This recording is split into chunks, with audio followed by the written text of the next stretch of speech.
She had nothing. No home, no comfort, no safety. Yet in the cold shadows of a city that never looked her way, a young black girl carried something far more powerful than money: knowledge. One afternoon, a billionaire's daughter stumbled across her on the street. Within moments, the line between privilege and survival blurred, and what happened next shook the walls of wealth and pride. Because sometimes, the truth doesn't come from boardrooms or mansions. It comes from those society tries hardest to ignore. But why did this meeting change his life forever? Amara was only 12, but life had already taught her lessons no child should ever know. Her world was a blanket on the pavement, the echo of passing footsteps, and the sting of eyes that looked away as if she didn't exist. Each morning, while others hurried off to school, she clutched a battered library book, whispering words to herself, refusing to let poverty silence her mind. On the other side of town, Olivia lived in a mansion where marble floors gleamed and chauffeurs waited at the gate. Her father, one of the wealthiest men in the city, believed he could buy his daughter anything, except the spark of curiosity she seemed to lack. Tutors came and went, lessons fell flat, and Olivia's grades slipped lower each week. One crisp afternoon, their worlds collided. Olivia wandered from her father's office building, restless and bored, when she noticed a girl sitting alone by the corner steps.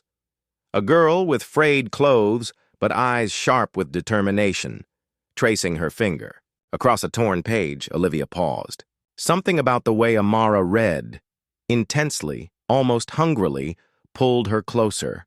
Neither of them knew it, but this small moment, in a city built on walls of wealth and silence, was about to break open a truth that no fortune could contain.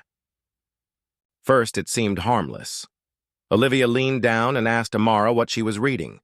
The billionaire's daughter expected a stumble, maybe silence. But instead, Amara's voice carried with strength, reciting lines of poetry as though they lived inside her. Olivia was captivated. For the first time, words finally made sense to her. But not everyone watching saw it that way. The security guard stationed outside the skyscraper stiffened when he noticed the girl in ragged clothes sitting too close to the steps. His eyes narrowed, not at Olivia, the heir to one of the most powerful fortunes in the city, but at Amara. In his mind, this wasn't a child sharing knowledge. It was a homeless black girl loitering where she didn't belong. He marched over. "You need to leave," he barked, not to Olivia, but to Amara. Olivia frowned, confused. "But she's helping me," she said. The guard ignored her, towering over Amara like a shadow meant to erase her presence. Amara's hands trembled around her torn book.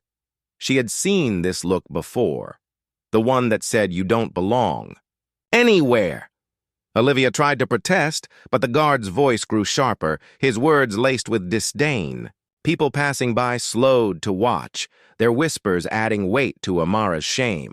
Some shook their heads, muttering about troublemakers, never noticing the brilliance in her eyes or the resilience in her voice. And then came the worst moment. Olivia's father stepped out of the building, a man used to being obeyed, his tailored suit glinting in the sunlight. He froze when he saw his daughter with Amara.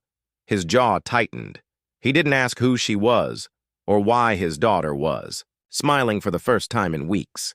He only saw a poor black girl sitting where she wasn't supposed to be. "Olivia," he said firmly, "step away." His words sliced the air like a command. Olivia hesitated, torn between loyalty and curiosity. Amara lowered her gaze, heat rising in her chest. She wanted to run, to vanish before more humiliation struck. But Olivia didn't move. She stayed, clinging to the spark Amara had lit inside her. The crowd thickened, the silence sharp. The billionaire's daughter and the homeless girl. Two worlds colliding under 100 staring eyes. That's when it happened. A passerby pulled out a phone. The guard's harsh tone, the father's cold glare, the girl's torn clothes, all captured in seconds. And as the camera lens fixed on them, the tension exploded into something larger than a single encounter. Would Amara be silenced and pushed aside again? Or would Olivia find the courage to stand against not only a guard, but her own father's pride? The answer would shake more than one life. It would ripple far beyond that sidewalk. And it was coming, faster than anyone could stop. The guard's hand hovered near his radio, his voice rising as he demanded Amara move.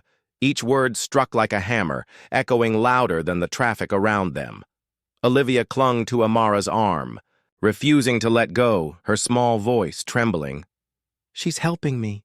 But her father's glare was sharper than steel, his authority crushing the moment. Then, with a single gesture, he ordered the guard to remove Amara. The crowd gasped. Phones lifted higher. Amara's chest tightened, her book nearly slipping from her hands. She had been invisible for so long, and now, suddenly, everyone was watching. But not as a child with brilliance, as a problem to be erased. The guard reached for her shoulder. Amara flinched. Memories of nights chased away from doorways, flashing like lightning. But before he could pull her, Olivia stepped in front of her.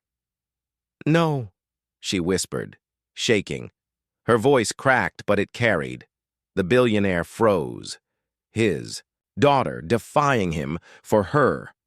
Murmurs surged through the crowd. Some shouted for the guard to stop. Others muttered that the girl didn't belong there. The air split between justice and prejudice, a storm ready to break. And then, the phone cameras caught the billionaire's face. Hard, cold, unmoved. The world would see it. His wealth couldn't silence the truth pouring through every lens. A man choosing pride over humanity. In that split second, Amara realized she wasn't powerless. Her voice, her courage, could matter. With trembling hands, she lifted her book and read aloud. Words of freedom, equality, and dignity, spoken in a voice that cut through the noise like fire. The crowd stilled. Even the guard's hand paused, mid-air. Olivia's father's chest rose, anger and disbelief warring in his eyes. And in that moment, a choice hung heavier than the skyscraper looming above them. Would he drag her away, cementing his image as a man blind to truth? Or would he finally see what everyone else was beginning to? The answer would change not only his life, but hers forever. For a long moment, silence hung heavy on that street. Amara's voice, trembling but unbroken, echoed against the glass towers. Her words weren't just for Olivia, or even for the man who had tried to push her away. They were for everyone watching, for every person who had ever felt unseen, unheard, unwanted. The billionaire's chest heaved. For the first time, his gaze shifted, not at Amara's torn clothes, not at her skin, but at the fire in her eyes. Cameras captured it all. A man of power forced to reckon with a truth money could never buy. He lowered his hand, and the guard stepped back. The crowd exhaled. Amara wasn't lifted into a mansion that day. She didn't suddenly escape the streets. But something changed. Olivia's father, confronted by the courage of a child's society, had dismissed, began to question the walls he'd built, both around his home and his heart. In the days that followed, that video spread across the city, across the country. People didn't just see Amara. They saw a mirror of every injustice faced by those judged by their poverty, their skin, their place in society. And though Amara returned to her blanket on the pavement, she was no longer invisible. The world had seen her. The world had heard her. But here's the truth that lingers. Her story is not unique. Every day, countless voices are silenced, pushed aside, told they don't belong. How many more Amaras will it take before we decide that dignity isn't reserved for the wealthy and justice isn't optional? Because the real question isn't what changed that billionaire's life. It's what we're willing to change in our own.